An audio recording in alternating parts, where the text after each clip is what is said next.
అందరికీ నమస్తే అండి. వైఎస్ఆర్ కాంగ్రెస్ పార్టీ హయాంలో ఆ 5 సంవత్సరాల్లో జరిగిన కొన్ని కుంభకోణాలను, అవినీతి వ్యవహారాలను కూటమి ప్రభుత్వం అధికారంలోకి వచ్చిన తర్వాత ఒక్కొక్కటి బయటకు తీస్తున్నారు. ఈ క్రమంలోనే బహుశా కూటమి ప్రభుత్వం ఎక్కువగా ఫోకస్ చేసింది, ఎక్కువగా హైలైట్ చేసింది మద్యం స్కామ్ని. సో ఆల్రెడీ ఈ మద్యం కుంభకోణంలో గతంలో ఈ బెవరేజెస్ కార్పొరేషన్ ఎండీగా పనిచేసిన వాసుదేవరెడ్డి గారిని 4 నెలల కిందటే అరెస్ట్ చేసింది సిఐడి. సో ప్రస్తుతం ఈ కేసు కీలకమైన దర్యాప్తు దశలో ఉంది. అయితే ఇన్నాళ్ల తర్వాత మళ్ళీ ఈ కేసు తెర మీదకి వచ్చింది. దీన్ని నారా లోకేష్ గారు కూడా ప్రస్తావిస్తూ ఢిల్లీలో అనుకుంటా మాట్లాడారు. ఢిల్లీలో నారా లోకేష్ గారు మీడియాతో మాట్లాడుతూ అందులో నిజాలు బయటకు వచ్చిన తర్వాత రాష్ట్ర ప్రజలు ఆశ్చర్యపోతారు, అసలు ఇలా కూడా స్కామ్ జరుగుద్దా అనేంతగా పచ్చిగా అవినీతి జరిగింది, మొత్తం ఆధారాలతో సహా బయటకు తీస్తున్నాము, ఏ ఒక్కరిని వదిలిపెట్టము అని చెప్పారు. దానికి కంటిన్యూషన్గా నిన్న తెలుగుదేశం పార్టీ సోషల్ మీడియాలో ఒక అంశాన్ని పోస్ట్ చేశారు. జగన్మోహన్ రెడ్డి గారు అధికారంలో ఉన్న 5 ఏళ్ళంట తాడేపల్లి ప్యాలెస్లో దాదాపుగా 200కు పైగా క్యాష్ కౌంటింగ్ మెషిన్స్ తీసుకువచ్చి 250 అనుకుంటా క్యాష్ కౌంటింగ్ మెషిన్స్ తీసుకువచ్చి 900 మంది సిబ్బంది ఈ 5 ఏళ్ల పాటు ప్రతిరోజు క్యాష్ కౌంటింగ్ చేస్తూనే గడిపారంట. అది కూడా కౌంటింగ్ మెషిన్ మీద 900 మంది ప్రతిరోజు చేత్తో లెక్క పెట్టారు అంటే అనుకోవచ్చు. క్యాష్ కౌంటింగ్ మెషిన్ల మీద లెక్క పెట్టడం ఏంటో, క్యాష్ కౌంటింగ్ మెషిన్ల మీద ఈజీగా 1 నిమిషంలో, కేవలం 1 నిమిషం వ్యవధిలో, యావరేజ్గా అంటే వాటి స్పీడ్ని బట్టి ఉంటుంది, ఒక్కో క్యాష్ కౌంటింగ్ మెషిన్ 1 నిమిషం వ్యవధిలో 3 లక్షలు లెక్కిస్తారు. అలాగే కొన్ని మెషిన్స్ 1 నిమిషం వ్యవధిలో 1 లక్ష లెక్కిస్తాయి. కొన్ని మెషిన్స్ 1 నిమిషం వ్యవధిలో 5 లక్షల నగదు లెక్కిస్తాయి.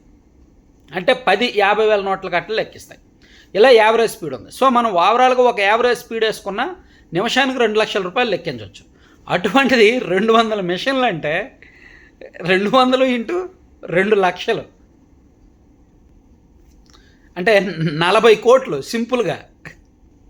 సారీ 4 కోట్లు అంటే నిమిషానికి 4 కోట్ల చొప్పున లెక్కేస్తే అలా రోజు మొత్తం లెక్క వేసుకోండి. రోజులో ఎన్ని గంటలు, ఎన్ని నిమిషాలు, ఎన్ని 4 కోట్లు అంటే సుమారుగా వాళ్ళు ఈజీగా ఒక 100 నిమిషాలు లెక్కేసినా రోజుకి 400 కోట్లు లెక్క పెట్టి పక్కన పెట్టినట్టేగా. ఇలా 5 ఏళ్ళు మరి అంటే టీడీపీ వాళ్ళు ఎంత సంచలన ఆరోపణ చేశారో, మరి దాన్ని ఏ విధంగా లెక్కలు వేశారో తెలియదు, కానీ వాళ్ళు ఆరోపించింది అయితే చాలా బలమైన ఆరోపణ. వాళ్ళు ఆ లెక్కన 50,000 కోట్లకు పైగా స్కామ్ నిరూపించాలి నిన్న టీడీపీ సోషల్ మీడియాలో పోస్ట్ చేసిన లెక్క ప్రకారం. కానీ ఈ మీడియాలో వస్తున్న వార్తలు కానీ, రకరకాల చోట్ల వస్తున్న వార్తలు కానీ సుమారుగా 3,000 కోట్లు మొన్న మధ్య ఈనాడులో వచ్చింది. కానీ మద్యం స్కామ్లో పెద్దారెడ్డి గారి అంటే వైసీపీ హయాంలో కీలక పాత్ర పోషించిన, అంటే పెద్దిరెడ్డి గారిని ఇండైరెక్ట్గా పెద్దారెడ్డి గారు అన్నారులే. సో మిథున్ రెడ్డి గారు కీలక పాత్ర పోషించారు. మిథున్ రెడ్డి గారు అండ్ విజయసాయి రెడ్డి గారు అండ్ వాసుదేవ్ రెడ్డి గారు, వీళ్ళ ముగ్గురు కలిపి కీలక పాత్ర పోషించి, అండ్ వైఎస్ ఫ్యామిలీలో జగన్మోహన్ రెడ్డి గారి సన్నిహితులకు 2 ఉన్నారు. వీళ్ళందరి ద్వారా ఓవరాల్గా జగన్మోహన్ రెడ్డి గారి తాడేపల్లి ప్యాలెస్కే ఈ అమౌంట్ వెళ్ళింది. సో ప్రతిరోజు కూడా క్యాష్ రూపంలోనే వెళ్ళింది. దీనికి మధ్యలో దూతలను పెట్టుకున్నారు, ఎక్కడికక్కడ దూతలను పెట్టుకొని వాళ్ళ ద్వారా అమౌంట్ కలెక్ట్ చేసి పంపించారు అని ఒక సంచలనమైన ఆరోపణ, కొన్ని అలిగేషన్స్ వచ్చాయి. సో మొత్తానికి కూటమి ప్రభుత్వం అధికారంలోకి వచ్చిన తర్వాత వైసీపీకి సంబంధించిన స్కామ్లన్నీ కూడా ఆరోపణలకు మాత్రమే పరిమితం అవుతున్నాయి. నోట్ మై వర్డ్స్, ఆరోపణలకు పరిమితం అవుతున్నాయి. ఇప్పుడు టీడీపీ అధికారంలో ఉందనేది మర్చిపోకూడదు. ఆధారాలు చూపించకపోతే నవ్వుల పాలైపోతారు. ఇప్పుడు చూడండి, గతంలో వైసీపీ వాళ్ళు అధికారంలో ఉన్న 5 ఏళ్ళు కూడా స్కిల్ డెవలప్మెంట్ స్కామ్ మీద కానీ, లేదంటే ఫైబర్ నెట్ మీద కానీ, లేదా ఇన్సైడర్ ట్రేడింగ్ వ్యవహారంలో కానీ ఆరోపణలు చేశారు తప్ప ఆధారాలు చూపించలేకపోయారు. ఈవెన్ ఆధారాలు లేకుండా చంద్రబాబు గారిని అరెస్ట్ చేసి నవ్వుల పాలయ్యారు. సో వాళ్ళు ఓన్లీ ఆరోపణలు మాత్రమే చేసి ఆధారాలు చూపించలేకపోయారు కాబట్టి ప్రజలు తిరస్కరించారు. మరి ఇక్కడ కూటమి టీడీపీ వాళ్ళు కూడా మద్యం స్కామ్ జరిగిందని, గనుల స్కామ్ జరిగిందని, అదని ఇదని చాలా ఆరోపణలు చేశారు. మరి వాటిని ఎంతవరకు నిరూపిస్తారు, ఎంతవరకు ఆధారాలు సేకరిస్తారు, అది ఇక్కడ ఇంపార్టెంట్. రాజకీయాల్లో అవినీతి సహజమే. ఆ అవినీతిని ఆధారాలు లేకుండా కొంతమంది చేస్తారు, పచ్చిగా ఆధారాలు వదిలేసి చాలామంది చేస్తారు.